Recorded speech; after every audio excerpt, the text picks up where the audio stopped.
রাস্তার মাঝখানে গাছ কাটতেছে। সব গাড়ি টাড়ি সব আটকায় রেখে তারা গাছ কাটতেছে। আমরা অনেক পিছন থেকে আসছি, পিছনে অনেক জ্যাম লেগে গেছিল, বুঝলাম না কেন জ্যাম লেগে আছে।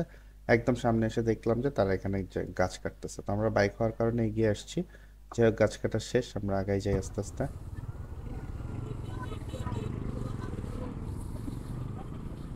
পথের মাঝখানে গাছ কাটা নিয়ে একটা ঝামেলা।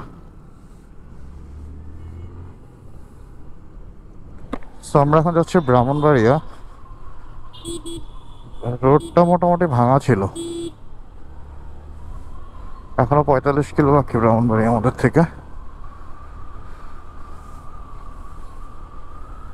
আসলে রোডটা ভাঙা থাকার কারণে আমাদের একটু স্লো যাওয়া লাগতেছে। আর একটা জিনিস হচ্ছে, এটা ওয়ান ওয়ে। ওয়ান ওয়ে বলতেছে এই কারণে, রাস্তাটা একদম চিপা। দুইটা সিএনজি যাওয়ার সময়ও রাস্তা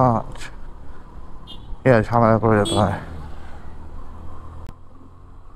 দেখেন সামনে দিয়ে কিভাবে বাইক পার হচ্ছে, মানে পিছন দিক থেকে যে একটা বাইক আসতেছে এই লোক খেয়ালই করে নাই আসলে এদেরকে নিয়ে যে কি করবে, এদের কারণে আসলে সব অ্যাক্সিডেন্ট গুলো হয়। যাক, রাস্তাটা মোটামুটি ফাঁকা আছে, আমি একটু আস্তে ধীরে যাই আর আপনাদের সাথে কথা বলতে বলতে চাই। তো রাস্তাটা মোটামুটি ভালোই, পিছনে অনেক ভাঙা ছিল আর সামনে কোথায় ভাঙা আছে এখনো বলতে পারতেছি না। আর রাস্তার মাঝখানে কেমন জানি একটা মাটি পোড়া আছে ঘটঘট, যার কারণে হচ্ছে বাইক লাফাচ্ছে অনেক বেশি। ব্রাহ্মণবাড়িয়া শেষ করে আমরা হচ্ছে যাবো শ্রীমঙ্গল। তো শ্রীমঙ্গলের ভিডিওটা আসলে পার্ট অনুযায়ী আসবে, আমি পার্ট পার্ট করে ছাড়বো। পার্ট 1 পার্ট 2 পার্ট 3 করে, আসলে ভিডিওটা অনেক বড় হয়ে যাচ্ছে তাই আস্তে আস্তে ছাড়তেছি। এখন হচ্ছে কি আপাতত ব্রাহ্মণবাড়িয়াতেই আছি, এর পরেরটা আবার পরে ছাড়তেছি আর কি।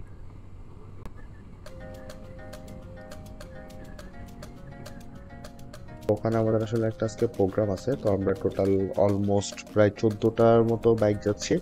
এবং আমাদের বাইকে অলমোস্ট প্রত্যেকটা বাইকে যদি দুজন করে থাকে তার মানে আমরা টোটাল 28 জন যাচ্ছি একসাথে। তো আমরা একটু ভাগ ভাগ হয়ে গেছি, আমরা 4 জন করে একটা গ্রুপ ভাগ হয়েছি, কোথাও 6 জন করে একটা গ্রুপ ভাগ হয়েছে। তো আপাতত আমরা এই গ্রুপে মোটামুটি 4 জনের মতোই আছি। তো আমার সামনে 2টা বাইক হলো আর পিছনে মনে হয় আরেকটা বাইক আছে, আমি এখন হচ্ছে 3 নাম্বারে আছি। তো আমরা শ্রীমঙ্গল যাওয়ার আগে প্রথমে আমরা ব্রাহ্মণবাড়িয়া হয়ে যাচ্ছি, আর ব্রাহ্মণবাড়িয়া রোডটা অনেক ভাঙা থাকে, তো আমরা এখনো ব্রাহ্মণবাড়িয়ার একটু আগে। অ্যাকচুয়ালি আমরা মেইন রোড দিয়ে ঢুকছি, তার রিজন হচ্ছে আমরা প্রথমে রাস্তাটা ভুল করে ফেলছি, একটু ভুল করে ফেলার কারণে এখন আমাদেরকে এই রোড দিয়ে যাওয়া লাগতেছে। এখান দিয়ে কিন্তু রোডটা ভাঙা না, কিন্তু এখানে সমস্যা যেটা সেটা হচ্ছে গিয়ে অটো, এখানে অটোগুলোর কারণে আসলে গাড়ি চালানো যায় না। আর আপনারা তো জানেন যে অটোগুলা কি ধরনের ডিস্টার্ব করে। আর সিএনজি আলা যেগুলো থাকে, আই মিন সিএনজি ড্রাইভার, ওনারা আসলে কি বলবো ওনাদেরকে, ওনারা আসলে কখনো মানুষ হবে না। আমার ভিডিও যদি আপনারা কোনো সিএনজি ড্রাইভার দেখে থাকেন, শুনেন ভাই, আপনারা কিন্তু আসলে মানুষ না। আপনারা যাত্রী ওঠানোর জন্য অন্যের জীবন চলে যাবে, এটা আপনারা হচ্ছে গিয়ে কোনো কার্পণ্য করেন না। কথা নেই বার্তা নেই, ডানে চলে যান বামে চলে যান, মানে এটা কিভাবে সম্ভব যে আপনি বাম দিকে না দেখেই সাথে সাথে বাম দিকে যাত্রী ওঠানোর জন্য চলে যাচ্ছেন? যাই হোক, এই ধরনের কাজ করবেন না, এগুলো হচ্ছে বাইকার, শুধু বাইকার্স না, অন্য অনেক প্রাইভেট কারও এটাতে অ্যাক্সিডেন্ট করে আপনাদের এই প্রবলেমের জন্য।